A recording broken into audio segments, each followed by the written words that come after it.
Hello my friends, for today's beer review we're going to be taking a look at Left Hand Brewery's Milk Stout Nitro. Left Hand Brewery's Milk Stout is already an amazing stout. I haven't reviewed it yet, but I've had it many times. So the Nitro version is just that much better. Now whenever you see a beer that says Nitro on it, or if it's a Nitro can, what that means is that they've basically imbued the beer with extra nitrogen to give it a much softer, creamier mouthfeel. Most of them have what's called a widget or a charge, where when you open the can it releases the nitrogen.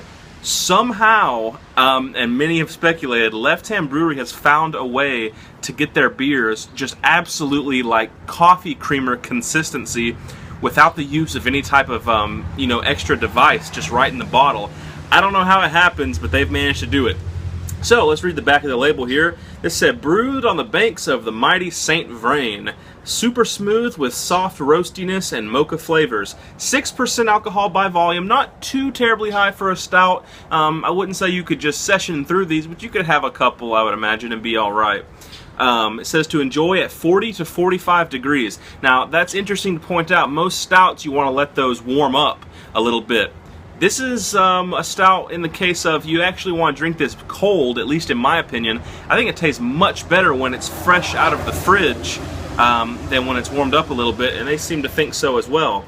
Now, with this beer, and I don't know if this is the same with all Nitro beers, but with this one, you actually need to pour this extremely aggressively to get the proper head. So without further ado, I'm going to be drinking this out of a snifter glass. This is my Duvel glass. I love using these for stouts. They display aromas much better than a standard straight-sided or bulbed pint glass do. And what I'm going to do is I'm going to turn the camera around now so you guys can see how it looks when the head forms on this, because it's very interesting. Alright, this part is nerve-wracking for most people because you pour it straight down. And you would imagine it would, spill over. But it, in fact, does not. Now watch closely, my friends.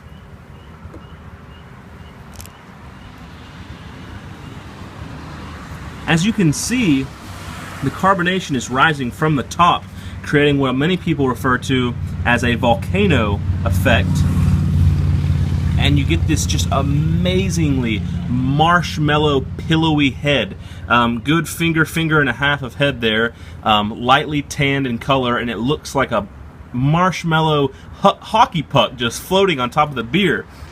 Alright, as far as color goes, up to the light, it's as you may have imagined. Pitch black, looks like burnt up motor oil in the glass. No light coming through there at all. Just amazing head retention on this. Let's get a smell and see what kind of aromas are going on with this beer. Immediately you are hit. Milk Stout is a great way to describe it. You're immediately hit with a chocolatey smell, but it's also got milk behind it, like a chocolate milk or a dark chocolate milk. But this is actually a little bit in between. It's not super dark German or cooking chocolate. It's not milk chocolate either. It's somewhere in between there. Definitely smelling some roasted malts for sure, and a little bit of a coffee note. Not super strong in the coffee note. Absolutely no alcohol in the aroma to speak of.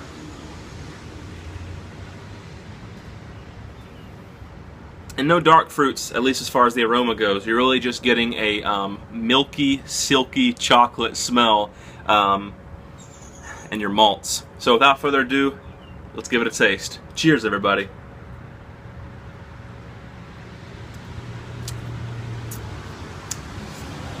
By far, I've had this before. I didn't say that in the beginning of the video. I've had this many times before.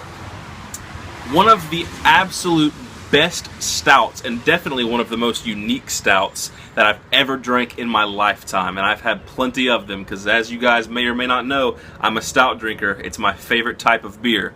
The mouthfeel on this beer is just incredible. I've never found anything like it. It's literally like I opened up a little carton of heavy cream, or like, Bailey's Irish cream or coffee creamer. Heavy, thick, not oily, just very creamy. You know, a lot of people describe a beer as being creamy, but this is just to absurd proportions. It's amazing as far as mouthfeel goes. I mean, look, I haven't even talked about taste yet. I'm just talking about the mouthfeel. So that should let you know how exceptional the mouthfeel is on this. But as far as taste goes,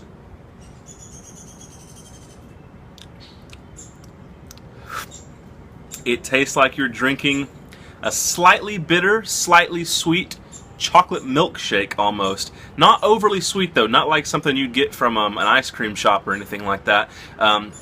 It's like a medium bitter chocolate milkshake. And I say milkshake because it kind of has that vanilla-y milkiness with it, where it almost feels like you're drinking a real dessert item.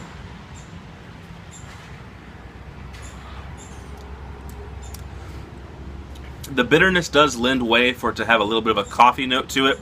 The coffee is not exceptionally strong in this. Truthfully, it's really the chocolate and milkiness that really stands out in this, as you would expect from a milk stout in the first place.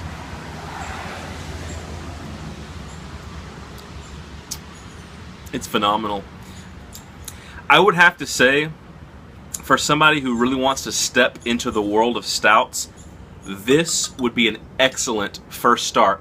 It's not too bitter at all. It has a very good amount of sweetness. The chocolate really stands through, but without the real bitter black coffee notes that might off-put some people who are, you know, first getting into the stout world or just the craft beer world in general. As far as a rating goes, we're going to go on a 1 to 10 scale from now on. This is a 10-star stout, absolutely.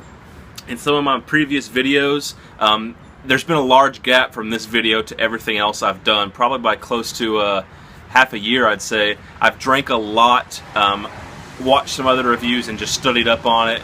And I have a much more discerning palate. It's a little bit more matured now, as hopefully you may have noticed. So I was very bad about giving lenient scores and calling everything a 4 or 5 star. But truthfully, this is a 10-star stout. There's no doubt about it in my mind. So there you guys go. This has been Left Hand Brewery's Milk Stout Nitro. Very important that you get that part right if you're buying it. And I hope you guys enjoyed the review, and I hope you guys join me for my next beer review. Until then, I'm going to keep enjoying this Milk Stout Nitro.